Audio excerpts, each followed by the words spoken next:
Sir बहुत बहुत स्वागत आपका आज के इस महत्वपूर्ण दिन हमारे इस कार्यक्रम का हिस्सा बनने के लिए। पहली टिप्पणी धीरज जी आपकी इस बाजार को लेकर के, माफ़ कीजिएगा, इस बजट को लेकर के। बजट और बाजार इसलिए क्योंकि काफ़ी वोलेटिलिटी आज देखने को मिली है बाजार के अंदर। सर पहली टिप्पणी बजट पर सर आपकी, कैसे देख रहे हैं आप, संतुष्ट हैं? मैं इस बजट को इस तरह से देख रहा हूं कि ये बहुत ही सकारात्मक और संतुलित और व्यवहारिक बजट है। व्यवहारिक और संतुलित बजट है। फिर ये बाजार में ये संतुलन बिगड़ क्यों गया सर? क्या पसंद नहीं आया बाजार को? हालांकि अब तो रिकवरी आ रही है जी। नहीं, देखिए, बाजार का तो जो इनहेरेंट डीएनए है ना, वो वॉलेटिलिटी है। कुछ लोग कभी खरीदते हैं, कुछ लोग कभी बेचते हैं। तो बाय एंड सेल ट्रांजैक्शन तो तभी होती है जब दो ऑपोजिट डायरेक्शन में लोगों का रुझान होता है। तो बिल्कुल। ये तो चलता रहेगा। बट जो बड़ा मुद्दा हमको ये देखना ये था कि पिछले कुछ दो क्वार्टर्स में थोड़ा सा स्लो डाउन दिख रहा था कंजम्पशन में और साथ ही जीडीपी ग्रोथ में। वो एक बहुत ही बड़ा चिंता का विषय था सभी सेक्टर्स के लिए, नॉट जस्ट कंजम्पशन सेक्टर के लिए। वो सभी के लिए एक बहुत बड़ा चिंता का विषय था, क्योंकि हम लोग हमेशा से देखते आ रहे हैं कि इंडियन इकोनॉमी जो है वो 6 से 7% तक ग्रो कर रही है, लेकिन अचानक ग्रोथ स्लो होती है। तो लोगों को एक डाउट हुआ, क्या ये स्ट्रक्चरल कोई चेंज है इसमें, इंडियन इकोनॉमी की जीडीपी ग्रोथ कम हो रही है। तो उसको मद्देनजर रखते हुए गवर्नमेंट ने ये दर्शाया है, क्या कहते हैं, कि उनको एक अच्छी अंडरस्टैंडिंग है कि ग्राउंड पे क्या हो रहा है और उनको कैसे स्टेप्स लेने चाहिए उसको एड्रेस करने के लिए। तो मैं मानता हूं कि बहुत ही सकारात्मक स्टेप्स लिए हैं गवर्नमेंट ने, फाइनेंस मिनिस्ट्री ने एंड फाइनेंस मिनिस्टर ने इस बजट के थ्रू, जो कि उन्होंने टैक्स पेयर्स के हाथ में और इनकम छोड़ी है, जिसका क्या होगा कि ये कंजम्पशन में जाएगी, सेविंग्स में जाएगी और ग्रोथ में जाएगी। तो आप देखिए, इसका इसका कैस्केडिंग इम्पैक्ट आने वाला है। बिल्कुल सर। सेक्टर स्पेसिफिक बात करें सर तो आपसे समझना चाहेंगे कि निराशा जिन सेक्टर्स को हुई है उसमें हम देख रहे हैं कि बहुत लोगों को इस बात की नाराज़गी है, पीएसयू के लिए, डिफेंस के लिए, रेलवे के लिए अलग से कोई घोषणा नहीं हुई। वहाँ थोड़ा सा नीजर रिएक्शन भी जो है देखने को भी मिला, बहुत सारे शेयरों की पिटाई हुई। क्या ये स्टोरी ख़त्म हो गई है या अभी भी इस स्टोरी में दम लग रहा है? ये डिफेंस की, रेलवे की, काफ़ी अच्छे पैसे बनाए लोगों ने और बहुत लोग ऊपर के लेवल पे फंसे भी हुए थे। तो ये इस थीम को आप कैसे देख रहे हैं ओवरऑल पीएसयू की? देखिए, डिफेंस और जो कैपिटल एक्सपेंडिचर या रेलवे, ये एक स्ट्रक्चरल इन्वेस्टमेंट्स है जो कंटिन्यू रहेंगी। क्या होता है कि इस बजट में जो गवर्नमेंट का मेन फोकस था वो कंजम्पशन को एड्रेस करने का था। आप 75 मिनट की स्पीच में जो, अगर आप देखें, फाइनेंस मिनिस्टर ने काफी मेच्योरिटी और अपना एक्सपीरियंस दिखाया है। उन्होंने उन्हीं मुद्दों पे ज्यादा फोकस किया जो आज की डेट पे इस समय इकोनॉमी के लिए सबसे ज्यादा महत्वपूर्ण थे। उस एंगल से उन्होंने उसको प्रायोरिटाइज किया। इसका मतलब ये नहीं है, क्या कहते हैं, कि डिफेंस या रेलवे या कैपिटल एक्सपेंडिचर पे थ्रस्ट नहीं रहेगा। इनफैक्ट अगर आप देखें, गवर्नमेंट ने फिस्कल प्रूडेंस को फॉलो किया है। 4.85% से फिस्कल डेफिसिट 4.4% जाएगा FY26 में, सॉरी। और साथ में उन्होंने ये भी कहा है, क्या कहते हैं, कि कैपिटल एक्सपेंडिचर कंटिन्यू रहेगा उसमें। तो अगर आप देखें, लास्ट 9 मंथ्स में थोड़ा कैपिटल एक्सपेंडिचर में थोड़ी सी गिरावट थी, बट अभी उसको, क्या कहते हैं, उन्होंने पिक किया है लास्ट मंथ दिसंबर में, और वो ट्रेंड कंटिन्यू रहेगा। ठीक है सर। अभी फोकस इस बजट का कंजम्पशन के ऊपर रहा क्या? अब यही थीम आने वाले दिनों में चलती रहेगी और क्या ये जो सरकार की कोशिश है वो वाकई में क्या अगले 1-2 महीने, 3 महीने में डिमांड को, जो अर्बन डिमांड है उसको पिक करने में कामयाब हो पाएगी, या आपको लगता है कि और भी बहुत सारी कोशिशें करने की आवश्यकता है अर्बन डिमांड को पिकअप करने के लिए? मैं ये कहूंगा कि ये एक स्टेप इन राइट डायरेक्शन है। अपने आप में ये एक पूरा स्टेप नहीं हो सकता है। इससे एक ग्रोथ मिलेगी कंजम्पशन को, पर्टिकुलरली अर्बन कंजम्पशन को और डिस्क्रिशनरी स्पेंड को। बट इसके अलावा बहुत कुछ करना जरूरी है कंजम्पशन को रिवाइव करने के लिए, एनिमल स्पिरिट को रिवाइव करने के लिए। और बहुत सारे ऐसे डिसीजंस आप देखेंगे आएंगे सामने, जो स्टेट गवर्नमेंट्स के द्वारा लिए जाएंगे, ऑल्सो गवर्नमेंट के द्वारा लिए जाएंगे, और ऑल्सो, क्या कहते हैं, प्राइवेट सेक्टर इन्वेस्टमेंट जो बहुत समय से नहीं हो रही है, प्राइवेट सेक्टर कैपेक्स नहीं हो रहा है, उसमें भी थोड़ी सी प्रोग्रेस की उम्मीद है। वजह क्या लगती है सर? मतलब पिछले अगर हम 7-8 साल की बात करें, एक दिन की बात नहीं है, प्राइवेट कंजम्पशन क्यों नहीं बढ़ता हुआ दिखाई दिया?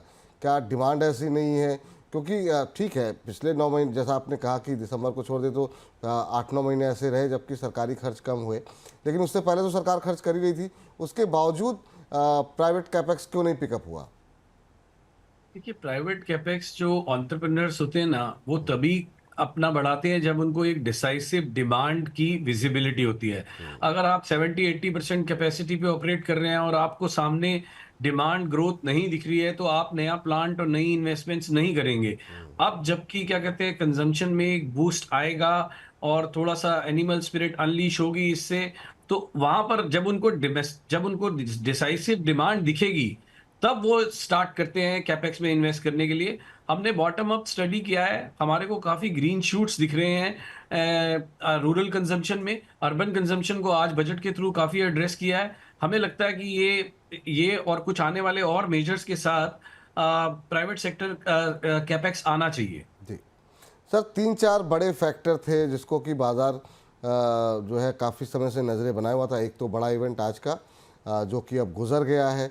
दूसरा अमेरिका में जो सत्ता परिवर्तन हुआ है, ट्रंप साहब आ गए हैं और आज रात में ही शायद टैरिफ को लेकर के ऐलान हो जाएगा, तो उस पर भी सबकी निगाहें रहेंगी। आरबीआई की क्रेडिट पॉलिसी है, ये तमाम 2-4 बड़े इवेंट हाल फिलहाल में हैं। इन सबको ध्यान में रखते हुए आने वाले दिनों के लिए बाजार को ऊपर जाने के लिए पॉजिटिव ट्रिगर ऐसे बड़े क्या हैं? क्योंकि एक बजट में कोई बहुत पॉजिटिव ऐसा तो चीज़ें नहीं दिखाई दी, कम से कम बाजार रिएक्शन ऐसे दे रहा है। आप कैसे देख रहे हैं इसे? बाजार के लिए बड़ा मूव कब आएगा? देखिए, बाजार के लिए बड़ा मूव तभी आएगा जब आप अर्निंग्स ग्रोथ देखेंगे। बाजार जो है in mid to long term is a slave of earnings growth. तो वहां पर देखिए, पिछले 2 क्वार्टर्स में थोड़ा सा स्लो डाउन दिख रहा है और slow down across the sectors दिख रहा है। जब तक अर्निंग्स ग्रोथ की विजिबिलिटी नहीं आएगी, तब तक बाजार इसी तरीके से वॉलेटाइल रहेगा। ऐसा मेरा अनुमान है कि ये जो कैलेंडर ईयर 2025 है, इसमें पहले हाफ में आपको क्या कहते हैं, वॉलेटिलिटी और रेंज बाउंड मूवमेंट दिखेगी। सेकंड हाफ में जब आपको अर्निंग ग्रोथ की विजिबिलिटी दिखनी शुरू होगी, आप FY26 की अर्निंग ग्रोथ देखेंगे, उसके साथ साथ आप FY27 की अर्निंग्स को प्रोजेक्ट करेंगे, तब इस मार्केट में एक चाल आएगी। ठीक है सर।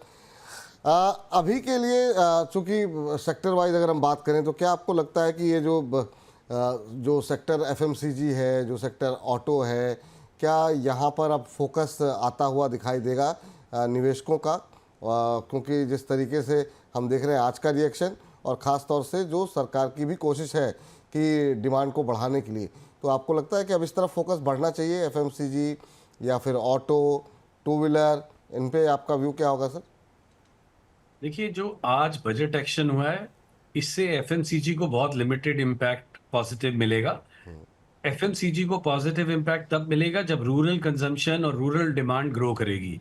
ये जो बजट में टैक्स पेयर्स को बेनिफिट दिया गया है, ये अर्बन कंजम्पशन और ज़्यादातर जो लोग अर्बन में और सैलरीड एम्प्लॉयज़ हैं उनके लिए है।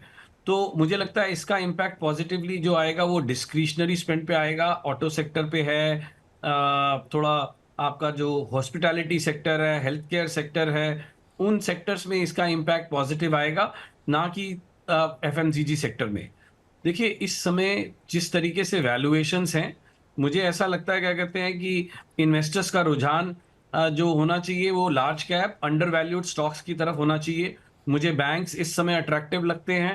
मुझे लगता है क्या कहते हैं, थोड़ा बॉटम अप स्टॉक पिकिंग और लार्ज कैप स्टॉक्स पर ही फोकस करना चाहिए। ठीक है सर।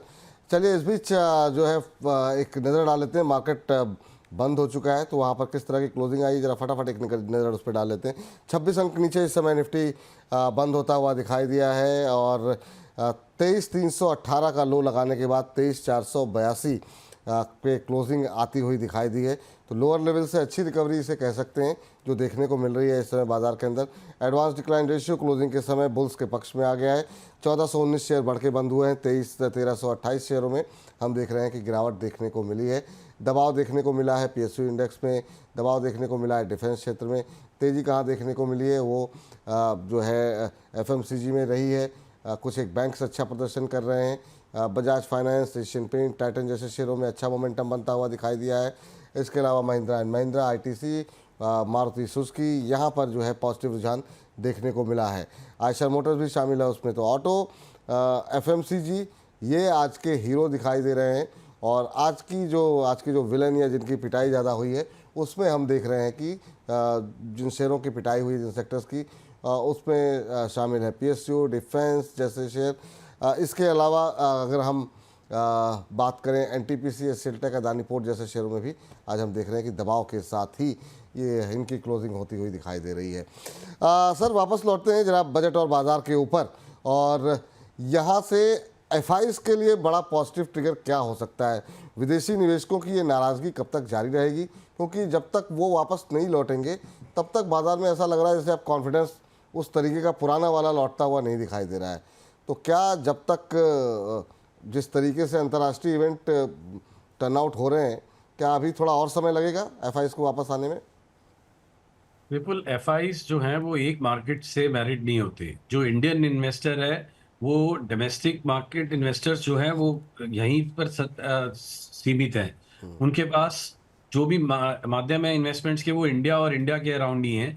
लेकिन जो फॉरेन पोर्टफोलियो इन्वेस्टर्स हैं वो पूरा एनवायरनमेंट देखते हैं और उनके पास मल्टीपल मार्केट्स हैं। आज की डेट पे यूएस मार्केट काफ़ी स्ट्रांग दिख रही है, यूएस डॉलर स्ट्रांग दिख रहा है, और 10 ईयर यील्ड भी वहां पर 4.7% के आसपास है। तो रिस्क रिवॉर्ड जो है उनके लिए वहां पर फेवरेबल है। और आल्सो अगर आप चाइना देखेंगे तो उसकी वैल्यूएशन बहुत कंपेलिंग है। तो वो अपने एक पोर्टफोलियो को ग्लोबली बैलेंस करने की कोशिश करते हैं, तो थोड़ा और समय लगेगा। कब वो आएंगे, आई थिंक बजट से वो क्या टेक अवे लेंगे, इन दोनों क्वेश्चंस का आंसर ये है कि एक तो फिजिकल प्रूडेंस जो हम फॉलो कर रहे हैं वो बजट वो उनको पसंद आएगा।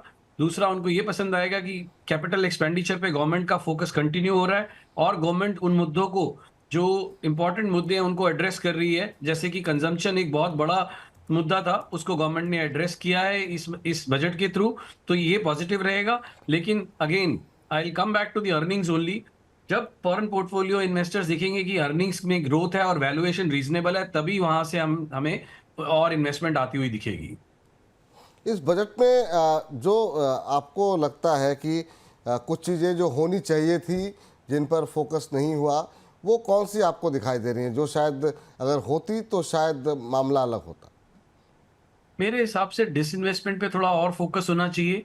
जरूरी नहीं है कि सिर्फ टैक्स के माध्यम से ही आप फंड्स इकट्ठा कर सकते हैं। बहुत सारे ऐसे और अल्टरनेटिव मेथड्स हैं जैसे डिसइन्वेस्टमेंट्स हैं, या जो गवर्नमेंट प्रॉपर्टीज हैं उनको आप मोनेटाइज कर सकते हैं। वो एक चीज पे कोई बात नहीं हुई। थोड़ा R&D स्पेंड पे थोड़ा क्या कहते हैं कम तवज्जो दिया गया है। तो अगर वहां पर वो थोड़ा सा और फोकस हो, क्योंकि देखिए चाइना ने जैसे डीप सीक के थ्रू इतना एक लीप फ्रॉग किया है आर्टिफिशियल इंटेलिजेंस स्पेस में, हमें भी इन सब चीज़ों पे mid term to long term को ध्यान रखते हुए इन्वेस्ट करना चाहिए। सो R&D इन्वेस्टमेंट नहीं हुई है, वहां पर थोड़ा सा और हो सकता था काम। ये दो तीन चीज़ें हैं जो मैं बोलूँगा कि जहां पर थोड़ा सा मिस है। सबसे बड़ी पॉजिटिव सर चीज़ें क्या लग रही हैं आपको इस बजट की, अगर हम बात करें? क्या ये जो इनकम टैक्स में छूट है वो आपको लग रहा है, या और कोई चीज़ जो आपको लगता है कि ये 2-3 कदम जो उठाए गए हैं बजट के अंदर वो एक पॉजिटिव दिशा में उठाया गया कदम है? पॉजिटिव ये है कि कोई बहुत ज़्यादा वेलफेयर स्कीम्स पे ध्यान नहीं दिया गया। तो ऐसा नहीं है कि गवर्नमेंट क्या कहते हैं जो अपना एक्सपेंडिचर है वो वेलफेयर स्कीम्स में कर रही है। जो बेनिफिट दिया गया है वो टैक्स पेयर्स को दिया गया है, जिससे कंजम्पशन में बूस्ट होगा। और सबसे बड़ी बात ये है, इससे ये क्लियर होता है कि गवर्नमेंट को एक डीपर अंडरस्टैंडिंग है कि ग्राउंड पे क्या चल रहा है और उनको क्या काम करना है। मेरे हिसाब से क्या कहते हैं ये एक बहुत ही बड़ा टेक अवे है इस बजट के थ्रू। ठीक सर। यहाँ से अगर हम आगे के लिए अगले 1 साल का नज़रिया लें, पिछले साल हमने 2-3 साल ऐसे रहे हैं जहाँ की बाज़ार में लोगों को काफ़ी अच्छे रिटर्न मिलते हुए दिखाई दिए हैं। 2025 से हम क्या एक्सपेक्ट कर रहे हैं? आपको क्या क्या लग रहा है सर कि क्या ये बाज़ार पॉजिटिव रिटर्न देगा, नेगेटिव रिटर्न देगा, या फिर खैर पिछले सालों की तुलना में तो उस तरह के रिटर्न नहीं रहेंगे? तो क्या हम मान के चलें ये साल थोड़ा सुस्त रहेगा रिटर्न के मामले में? हमने जो अपनी दिसंबर में कमेंट्री दी थी उसमें हमने पहले ही बोला था कि कस्टमर्स को अपनी एक्सपेक्टेशंस को मॉडरेट करना चाहिए। मैं फिर से रिपीट करूंगा कि फर्स्ट 6 मंथ्स में आपको करेक्शन और रेंज बाउंड एक्टिविटी दिखेगी मार्केट में। Second half of the market will do better. We still believe that market will give close to double digit returns, low double digit returns in this year also. आप sir कहाँ पे focus करेंगे sector wise अगर बोला जाए तो? कौन से सेक्टर ऐसे हैं जहां पर आपको लगता है कि यहाँ पर ध्यान ज़्यादा देने की आवश्यकता है? हालांकि एक प्रश्न का उत्तर आप दे चुके हैं, लेकिन फिर भी मैं घूम करके उसी पे आऊँगा कि सेक्टर कौन से रहेंगे जो आपको अच्छे लगते हैं आने वाले 1 साल के लिए, 6 महीने के लिए? मुझे पूरा डिस्क्रिशनरी स्पेस अच्छा लगता है। टूरिज्म, एविएशन और टेलीकम्युनिकेशन, इस तरीके के जो फास्ट जो जो भी क्या कहते हैं डिस्क्रिशनरी स्पेंड है, कंज्यूमर ड्यूरेबल्स, हाउसिंग, इंटीरियर से रिलेटेड, वो इस सब स्पेस में एक अच्छी तरक्की देखने को मिलेगी। ठीक है सर। चलते चलते सर आपसे जानना चाहेंगे कि इस बजट को आप कितने नंबर देंगे 10 में से, अगर आपको जज करना हो तो? और क्या उम्मीद आपकी एक्सपेक्टेशन आने वाले समय में इकोनॉमी को लेकर के है? आई थिंक मेरी एक्सपेक्टेशन इकोनॉमी को लेकर बहुत क्लियर है कि we will continue to be a fastest growing economy in the world. जी। 6.5% प्लस माइनस की ग्रोथ हमारे यहाँ चलती रहेगी। इंटरेस्ट रेट्स कम आने में थोड़ा और समय लगेगा। थोड़ी जियोपॉलिटिकल कंडीशंस को देखते हुए वॉलेटिलिटी मेंटेन रहेगी। इस बजट को मैं 8 और 9 आउट ऑफ 10 दूंगा। चलिए, 8 नंबर है 10 में से। बहुत बहुत शुक्रिया सर, बहुत बहुत धन्यवाद आपका अपना महत्वपूर्ण समय देने के लिए आज के दिन।